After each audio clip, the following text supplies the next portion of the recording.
Today's session, as it says on the tin, is choosing the apprenticeship option. Today marks the beginning of National Apprenticeship Week, which is going to be really, really exciting with lots of different opportunities for you all to access.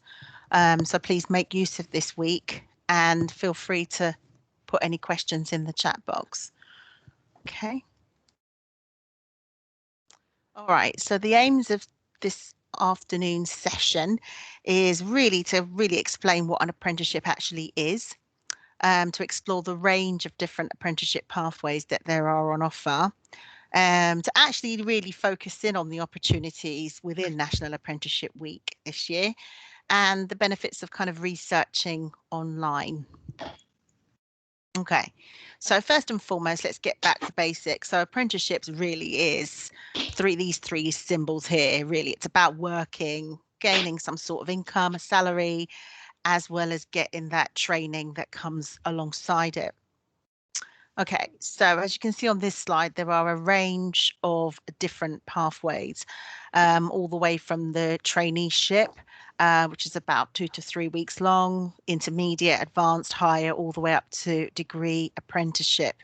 So as you can see, there are various different pathways and different levels according to what GCSEs or A levels that you actually have along the way and what you can actually accrue also.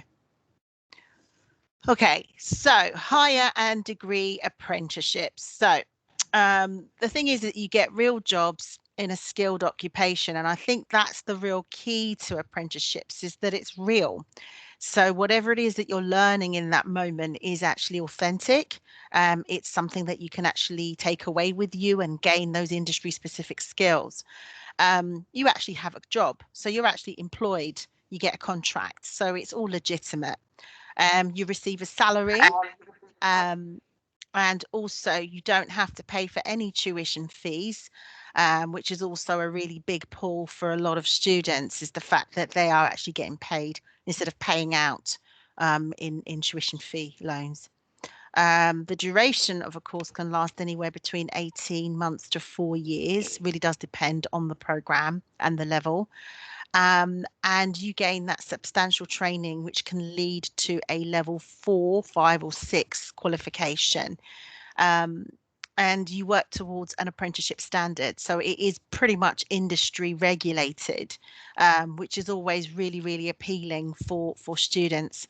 So like, for example, if you were exploring an accountancy opportunity, that may well be accredited with the AAT accounting qualification alongside it. So it's a real bonus that you're actually working towards the skills that they actually need. And you gain a wealth of transferable skills, which is always really, really beneficial for any work that we encounter. Okay, so here's just a screen grab here from UCAS, because UCAS, which is the University Colleges and Admissions Services, which holds over 50,000 courses for university, they're actually now saying that there is becoming an increase in interest in apprenticeships. And as it says here, every year, 80,000 plus prospective students say they're actually now considering degree apprenticeships. So it's worth noting that you can also search for degree apprenticeships on UCAS, the actual website as well. Okay, so here's a little list of the different kind of pathways, and these keep getting added to along the way, actually. So you've got anything from agriculture, animal care, creative arts, engineering, legal, business administration and law, creative design. And like I said, these pathways are continually added to. So I know for a fact they are working on a social work apprenticeship pathway, but that's in the kind of planning phases. But yeah, these pathways do exist. So it's about tying them up with an actual job. Okay, so let's get back to the present day. So like I said earlier, it's National Apprenticeship Week. So I thought I'd kind of give you an idea of the wealth of different opportunities that there are out there. So I've just put the hyperlink in there. There's another website called nationalapprenticeshipweek.co.uk. And you can literally search for apprenticeship opportunities as we speak now. Please take a look at them. There's so much out there. So this is one example of one of the ones that I found. So on this particular website, it's telling us that tomorrow between 9 and 10, IBM have got an apprenticeship kind of webinar. and that you can listen in and find out about their recruitment processes with a panel and Q&A session. NHS also are also recruiting also. Another website come across, a really popular apprenticeship page is Amazing Apprenticeships. And again, as you can see, they've really kind of painted their front door a different color for National Apprenticeship Week. So again, you should definitely take a look at Amazing Apprenticeships in terms of all they have to offer for this week as well. Okay, so just quickly, let's just backtrack for a sec, just in terms of the perceptions on apprenticeships, in terms of what kind of thoughts and feelings people have about them. So, you know, it can range from things like apprentices don't earn that much money. It's for people that don't actually do well at school. They miss out on that social aspect that university can bring them. And it's only for people that, you know, leave school. So there's some of the myths that are floating around about apprenticeships.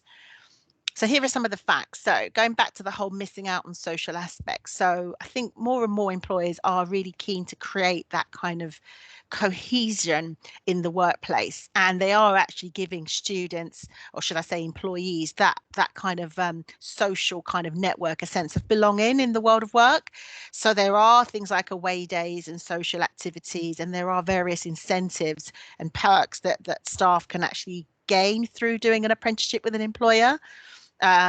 So a bit like a student that accesses a student union card and they get discounts off of ASOS, for example. Well, obviously in the world of work, an apprentice may well get a season ticket loan or money off discounts for cinemas, gym memberships and things like that. So there are perks to be had as an apprentice employee rather. Um, in terms of it's for those that don't do well at school, well, obviously the entry requirements for degree apprenticeships are quite competitive. So the average degree apprentice will need to have at least 3 A levels or level 3 qualifications at BTEC distinction from anywhere between A grades to C's. And also they'd be expected to have their maths and English GCSE at least at grade 4. So I would say that they are pretty competitive and they are asking for, you know, really good standards of students. Again, another myth here, they're only for school leavers. Well, really, the degree apprenticeship is really mainly for 17 to 18 plus age groups, but apprenticeships are for all ages, so 18 plus and beyond. So it's not just for those leaving school. Okay, so apprentices may never earn very much. Again, this is a myth. So those between 16 to 19 may receive a minimum apprenticeship wage of about £4.15 an hour, which is subject to change again this April because it goes up every year. And some employers will pay between 16 to £24,000 a year for a degree apprentice. So that's actually not bad for a first job. Okay. So give you another example. So I did mention IBM is pretty much hot off the press in terms of National Apprenticeship Week and their offer. So I wanted to draw your attention to their degree apprenticeship pathway. So as it says here, so they work towards a bachelor honours degree at the same time whilst working with IBM. And for example, their apprentices that follow the Digital and Technology Solutions degree apprenticeship are currently studying at the University of Exeter and Manchester Met University. So they're linked to those particular universities whilst doing their degree apprenticeship. And as it says here, time at the university is typically 1 day a week, either on site or via online education learning. So the learning element is online or face to face 1 day a week, and the other 4 days are usually in the place of employment. So that's usually how it works.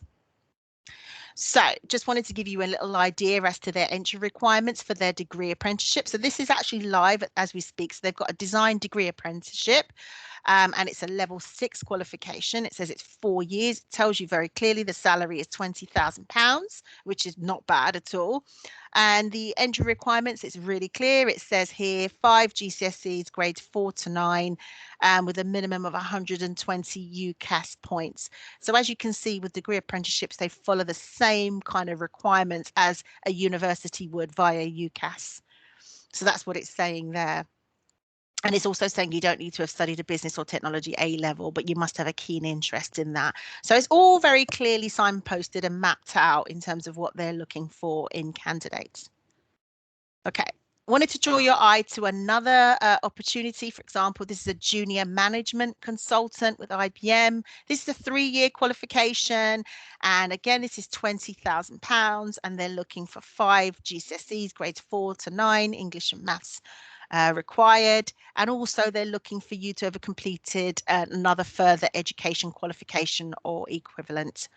So they don't really specify exactly what they're looking for, but you'd need to have further post 16 kind of qualifications after your GCSEs. Another company should really keep an eye out as well on is Santander. They offer a host of degree apprenticeships. So this is just an idea of some of the pathways they have. So they've got one in corporate, commercial and banking. Again, just wanted to draw your eye to how clearly they signpost their entry requirements. It's like 3 GCSEs grades A to C. Again, maths and English is included, and a minimum of 104 UCAS points, which is about a BCC grade. So that just gives you an example of how employers are now asking in terms of qualifications and what they're looking for. And they want people that are intellectually curious, a flair for seeing small details and the bigger picture, the ability to form long-lasting relationships. That's like having networking capabilities, really, really important in the world of work. EY, Ernst & Young, huge company. Again, they kind of really signpost quite a lot of apprenticeship opportunities and they invite you to sign up and register. So sometimes when they don't actually have any particular vacancies at that moment, it's always worth sniffing out when the opportunities will come. And the best way of doing that is to actually sign up and register. So you'll be the first to know and get that email alert to let you know that the opportunity is on its way. So they have apprenticeships usually in things like degree in digital technology or leadership and management practice courses and things like that. So they're the kind of qualifications that they have. One of them will offer you a Bachelor of Arts. Another one offers you a Bachelor of Science digital degree pathway. Entry requirements there, they say they operate an open access policy, which means they don't screen out applications on your academic performance alone.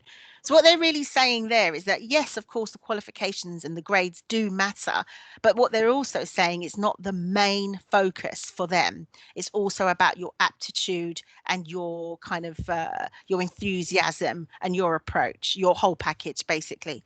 So I think that's really quite important to see there that they're not just looking at your academic performance, but you will have had to have had your GCSE English language and maths. They have a really, really good hyperlink there. You can see information there in terms of all the how to apply and application tips there. Definitely worth checking out their website. It's really comprehensive. Another point to mention is that with a lot of apprenticeships in general, applications can close as soon as numbers are filled. So what that's really telling you is that first come, first served, really. So sometimes an advert may still be actually out there on the World Wide Web, but they're actually closed, but they just haven't updated the website. So just be very, very mindful. As soon as you see an opportunity, make sure that you apply for it as soon as possible. Don't wait, don't hold off, seek support from the career service and we can help you get that application in motion. But don't sit around procrastinating over it, because once they've reached their quota, they pretty much don't need to be casting their eye on other applications. Really, really important. And that's not just for EY, that's across the board with a lot of apprenticeships. Okay. So you've definitely got to be in there to be considered. Okay, so White Hat's another organization and they specialize in digital apprenticeships. Again, they're another really good organization. So one of our former students actually gained a digital marketing apprenticeship with Google because she registered with White Hat. So they're a really, really good organization for you to have a look at. So I think in all of this, all roads lead to having the essential skills that employers are looking for. So it's really important that you are job ready. And as it says, practice definitely does make perfect. We can all learn these skills. You don't necessarily have to be born with them. You can acquire them along the way, and we're here to help you get that. So it's really, really important that you really keep in touch with the career service, sign up for a lot of enrichment, virtual work experiences, and really tease out what the best bits are on your CV and in your application forms. Okay. So here's a quick thing just to kind of give you an idea as to what employers are looking for when they're sifting through these applications. So it's things like resilience. So it's about being able to have that strong determination of spirit and be really strong and really clear in who you are, and really being able to work under pressure. Really important. Leadership skills, obviously, that does what it says on the tin. It's about being able to lead, to kind of have a vision, but not to be kind of overbearing, but be very clear and concise in your ideas and really kind of work well with other people. Commercial awareness, really good one. It's about having an understanding of the sector, having a really good, clear overview as to what's going on in the market. Okay. Self-awareness, again, it's always really important that we check ourselves, make sure that we are making the right noises and that we do have the kind of work ethic and the business acumen that is required in that space. Emotional intelligence, again, it's about just that self-awareness, being able to know when not to say things at a given moment, to be polite, be respectful, those kinds of things. I could go on. So business appropriate communication, again, that goes back to language, appropriateness, computer literacy, and digital skills. Well, obviously, young people are the future generation. You guys are all pretty much already quite media and digital savvy anyway, and employers love that. So that's what young people bring. They bring that energy to the table. Time management. Again, they don't want you to be late. They want you to be prompt and on time and have those presentation skills. So these are kind of the things that they're looking for. So these are the kind of things that when we are making those applications for apprenticeships, just bear these things in mind, because that's really what they want to hear through examples. Okay. So there's a wealth of different opportunities and loads of different apprenticeship links that are out there. Here is just a snapshot of some of the main ones. You've got things like Amazing Apprenticeships, Rate My Apprenticeship, Not Going to Uni.co.uk. You've got the main .gov website at the very top. You've got Get Ahead News, which is our newsletter, which goes across Angel Campus. We also have the Careers YouTube channel as well. So there is so much out there for you to really get your teeth into. Okay. So I think here's a few kind of top tips here. So it's really important that you keep an eye on Get Ahead News. It's emailed to you fortnightly to book an appointment to speak with the careers advisor. Be open-minded and be really flexible with your plans. Really, really important. Don't just hook yourself on one idea and just sit back and wait for that opportunity to come and fall in your lap, which is why we always say, in terms of flexibility, we always encourage that you also apply to go to university. So, i.e., apply to UCAS as your plan B. Don't just completely wholeheartedly focus on apprenticeships. Please have a backup plan also. Okay. Research, well, that is a 100% key in all of this. It's important that you research into all opportunities, get an understanding of what's out there and when it's out there. Like I said earlier, making sure that you are registering on their mailing list so that you are the first to hear about any opportunities that are in the pipeline. Be keen, be eager, and also just get into the practice of making these applications, because practice really does make perfect. And the more you apply, the better you actually get. And also, you then start to build a word bank of information that you can literally cut and paste and tailor for each opportunity. So it really does help you build on those skills in terms of working out how to navigate your way through the application process. So it's really, really important. So really, I'd say practice, practice, practice. And also, as it says here, apply, apply, apply. Don't just sit and wait for that one golden opportunity. Okay. Because the more you navigate in those application processes, the more you understand and learn the formula that they use. So, for example, there was an application made recently for ITV apprenticeships a few months ago. And some of the questions they were asking for were things like, so what's your favorite ITV program? So this was in the application form. and why is it your favorite program, and also things like why do you want to work for ITV. But what made those two questions really, really, really interesting was that underneath each of those questions, in brackets, it actually very, very discreetly said, feel free to upload a video to answer your questions. So really, if they're saying, feel free to, what they're really saying is, we would like you to upload a video of you answering what your favorite ITV program is and why, and also why you would like to work for ITV. So that's a really clever kind of sifting process that they've put in place, because some students will have not have uploaded their video and some will have. So I suppose you can only imagine those that did actually take the initiative to upload a video of them speaking on camera would have been sifted through to the next round. So it's all those little top tips that you'd only learn once you apply and you get to know the systems and the processes. Really important. Okay. And also seek assistance from us in the careers team. We're always here and happy to help you with your application. So don't feel that you're on your own in your application process. It can be daunting and it can be a bit of a nightmare to navigate through. So please make use of us in the team, because we are really happy to help you. That's what we're here for. As I mentioned just now, so we also have a careers YouTube channel where everything that's done audio visually will be uploaded onto the YouTube channel, and it's got lots of different top tips on there, and it's got lots of viewpoints from different employers. So as you can see in the screen grab, you've got Lloyd's Banking Group sharing about their apprenticeship opportunities. You've got a young lady there talking about how to podcast and a discussion about media and how to get into the media industry. There's another session there, as you can see, study skills and preparing for an apprenticeship application.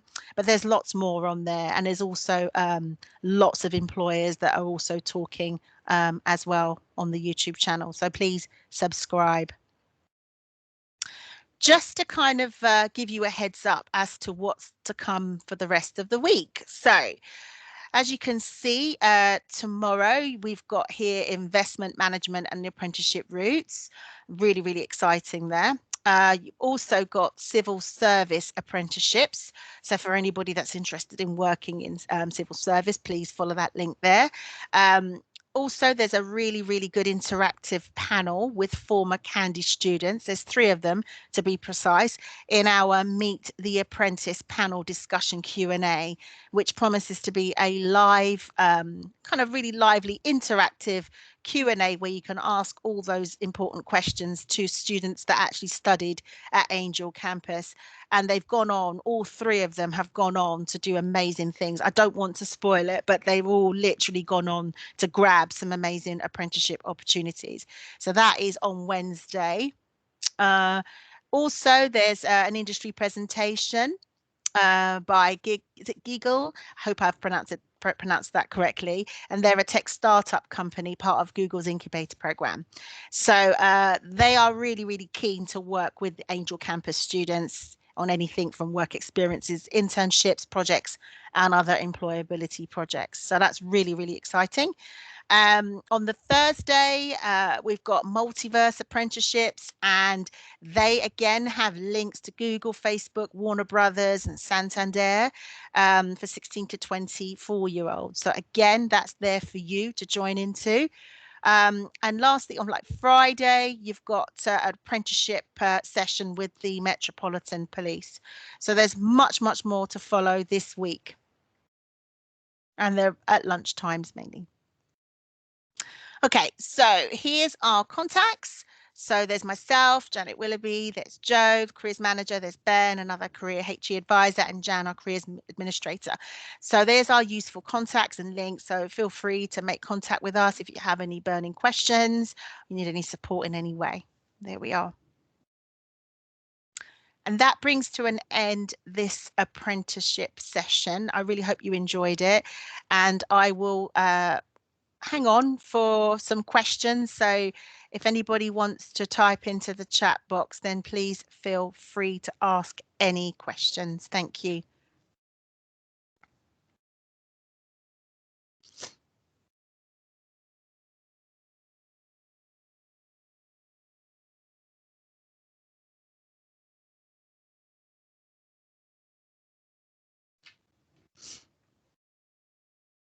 Okay. Well, if there are not any questions, then we'll draw this session to an end. Many thanks. Bye-bye. Janet, there's one showing. Oh, is there?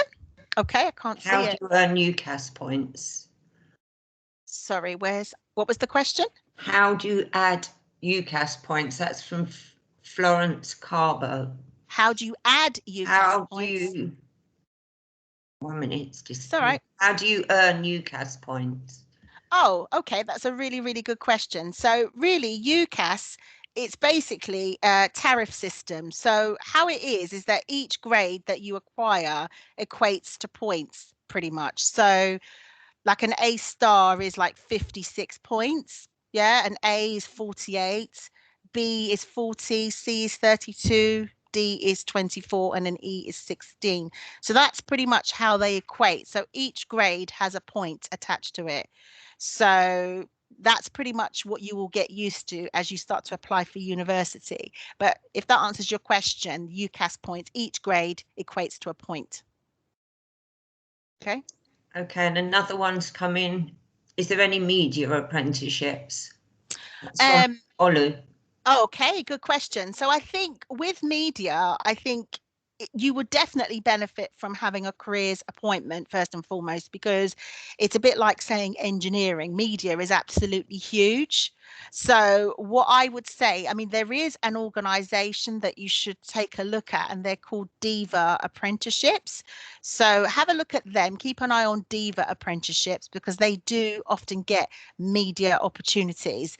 I would also look at screen skills, have a look at them, and see, whether or not there are any creative. I'm just trying to check. Yeah. If you can have a look and see if they've got anything. Um, and also, I think, like I said, media is just so huge. So I think what I would need to understand from you, so obviously you've got the BBCs, you've got the ITVs, you've got all the other digital platforms as well, all the other channels that are out there. So they're the obvious ones, TV companies. Also, you've got radio as well. And also, I think with media, it's about building those networking capabilities sooner rather than later. Now, obviously, I don't know what area of media you're interested in, whether it's the journalistic writing or the graphic design, the audio visuals, whether it's radio, whether it's music. But I would definitely suggest that you book an appointment to speak to me. I'm more than happy to explore a bit more about what you mean by media, because it is absolutely huge. Yeah. So I think, let's have a conversation about what media means to you so that I can then direct the conversation and tailor it a bit better for your question. Okay, there's one more from Selena. Yep. I'm in year 12. When's the best time to apply for apprenticeships? Okay, so year 12 historically is your year of enrichment. So really, this is your moment to really actively start to work out who you are and what your best fits are. So what we encourage you all to do is to sign up for as much work experience, because remember, ultimately, when you are ready to make that apprenticeship application, when at the point of being ready, you want to have all that information that proves that you have got leadership, that you've got networking capabilities, that you have worked in a team. Now, again, obviously in year 12, you're midway through your journey, halfway through your A levels. So really, apprenticeship companies are targeting you at year 13. Yeah. So, for example, for you, this time next year, you'll be making your applications. So, a lot of the windows will open like October. So, for you, in answer to your question, year 12 for you, September, October of this year, you will start to see apprenticeship opportunities opening for you. Yeah. So, as you emerge into your year 13 year, that's when employers will start to recruit and actively hunt for you. And then obviously you'd be working towards getting those predicted grades for them to be recruiting and hiring for the summer. Hopefully that answers your question. But really, for you in year 12, it's about working out what your CV looks like, working out what enrichment examples and opportunities that you can apply for, working out how you would answer those all important questions as to why should we hire you. So that starts to happen from year 12. So that's why we always go on and on about Get Ahead News. We go on and on about looking at YouTube, our careers YouTube channel. We go on about enrichment, and also we offer CV support as well. So this is where it starts. You start to build up your own profile as to who you are. The other thing I also didn't mention is that obviously LinkedIn is also a really good platform for looking for apprenticeship opportunities as well. So there are so many different platforms that you can start to look. So in answer to your question, year 12, start to build up as much key competencies as you can as possible, but also start to get a feel for what companies you want to apply for the following cycle. Yeah. So like I said earlier, this would be your time to start registering with these companies so that you're on their mailing list so that you'll know when that window opens, when it's your turn. Yeah. So hopefully that answers your question. Okay, Florence is asking, when's the best time to start writing your CV? Oh wow, that's a lifelong journey. You could start now. More you could start now, you can. I mean, because it's definitely a CV is the story of your life, as corny as it sounds, but it is. It's the story of your life. So I always encourage students, really, I think it starts from year 10 at secondary school. You know, when you've embarked on your first work experience at school in year 10, you would have been encouraged to start populating some examples of where you've demonstrated XYZ skills, for example. So it would have started for you in year 10 or and beyond, and you would then continue on that journey to fill up uh, and tweak and edit and adapt your CV according to the actual opportunity that you're applying for. So really, you don't stop. I mean, I think all of us, even as adults, still continue to change and update our CVs. So it's something it's always good to get into really good habits. And also to say you will never just have one CV, depending on the employer or the opportunity. You may have five CVs, five different CVs at the same time, which you will then tweak according to what it is that you're applying for. So it's actually good practice. So if you haven't already started a CV, we do have links as part of the National Apprenticeship Week. We do have links to CV templates that we can forward or we can put in the chat box actually, in terms of CV. So if you haven't already, please do. And that's for all of you. Okay. Any other questions?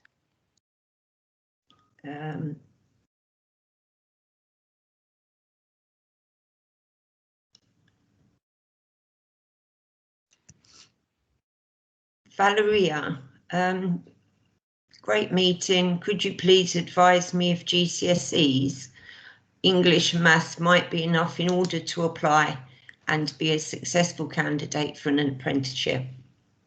Okay, yes. So not just your maths and English GCSE. So if you looked at the examples that I gave you, the common theme, and this is a government national requirement, is that they require you to at least have a grade 4 in maths GCSE and a grade 4 in English language. So they're the two requirements that the government have set in stone. So that is the usual standard. However, like for example, with the ITV apprenticeship, and a lot of companies may also offer this, is that if you don't have, for example, your maths or your English, then and you are a really, really strong candidate, some employers, not all, some employers who are linked to their learning provider, remember it's 4 days a week in the world of work, then that one day in the learning environment, whether it be with a college or or a university or a training provider, the learning arm may actually allow you to retake your maths or your English GCSE alongside the apprenticeship. Yeah. So it's always worth checking that out if you come across an opportunity and you're not sure, and if you don't have one or the other, or indeed both of the maths and English, it's always worth speaking to the human resources department for that company, just to double check and say, this is my situation. I don't have my English, but I've got my maths, for example. Would I have the opportunity to actually retake my GCSE alongside the apprenticeship? It's always worth asking, because some recruiters will. Yeah. That's it, I think, Jana. Okay, hope that's helped everybody out there. And please, like I said, we're here to help you. There's no such thing as a silly question when it comes to apprenticeships. Okay, make the most of this week. There's so much for you to kind of get your teeth into. So really have a look at those links that I've talked about. This is going to be uploaded onto the YouTube channel, the Careers YouTube channel, so you can recap on it. And just literally be excited about apprenticeships. It's nothing to be frightened of, and get into really good habits of just making those applications as well as university applications as well. Take care. I'll stop recording. Yeah, great.